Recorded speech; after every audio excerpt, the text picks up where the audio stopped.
조간 브리핑입니다. 우리나라 원화 가치가 동남아 남미 국가 화폐들보다도 더 빠르게 떨어지고 있다는 기사 먼저 살펴보겠습니다. 조선일보입니다.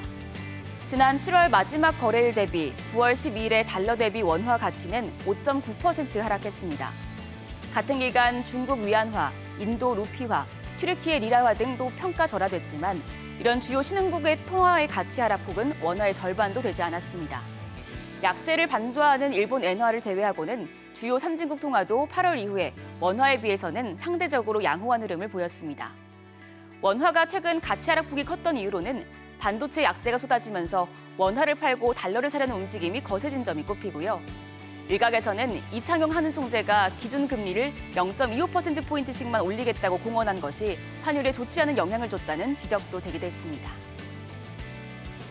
다음은 한국경제신문입니다. 신약 개발 바이오 벤처들이 심각한 자금난에 빠졌습니다. 기업 공개 IPO 문턱이 높아지고 벤처캐피털 자금 지원까지 줄어들자 핵심 자산인 신약 후보 물질 파이프라인을 축소하고 있는데요. 닥셀 바이오, 파맵신, 메드팩토, 크리스탈 지노믹스 등이 최근 비주력 파이프라인 임상 개발을 중단했습니다. 또 창업자가 급여를 자진 삭감하거나 인력을 줄이는 곳도 생겼는데요. 자금 빙하기가 풀릴 기미가 없어 바이오 벤처의 파산이 잇따를 것이란 전망도 나옵니다. 바이오 의약품 위탁 생산, CMO 업계는 반도체와 전기차에 이어 바이오도 자국 생산을 선언한 미국발 악재에 미국 공장 확보에 비상이 걸렸습니다. 다음은 매일경제신문입니다. 국산 전기차의 주력 구매층이 5060 세대인 것으로 나타났다는 내용입니다.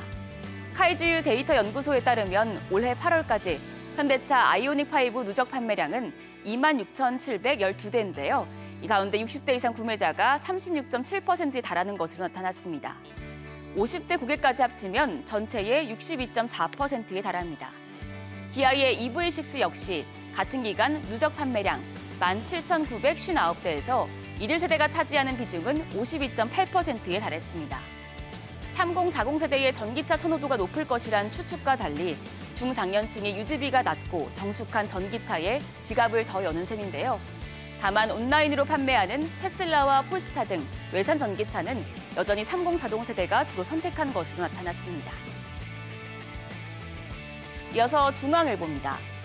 2025년까지 대학 입학 정원이 16,000명 이상 줄어듭니다.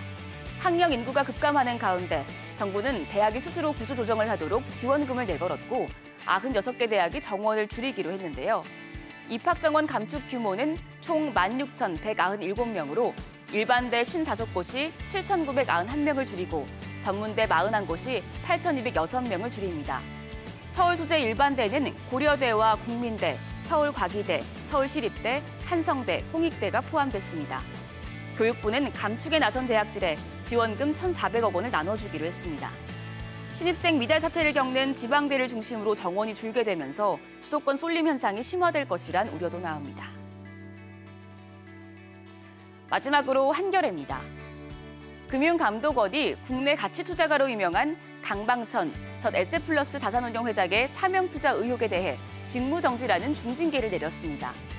직무정지는 금융회사 임원 제재 가운데 해임 권고 다음으로 수위가 높은 중징계로 향후 4년간 금융기관 임원에 선임될 수 없는데요. 금융위원회에서 의결하면 금감원의 제재가 확정됩니다. 강 전 회장은 자신과 딸이 대주주인 공유 오피스 운영업체 원더플러스에 자기 자금 수십억 원을 대여한 뒤 법인 명의로 자산운용을 해 자기 매매를 했다는 의혹을 받아왔습니다. 최근 자산운용사 경영진들의 부적절한 사익 추구 의혹이 잇따라 터지고 있는데요. 동학개미 투자 열풍을 이끈 존리 전 메리츠 자산운용 대표도 차명투자 혐의로 금감원 조사를 받고 있습니다. 지금까지 조간 브리핑이었습니다.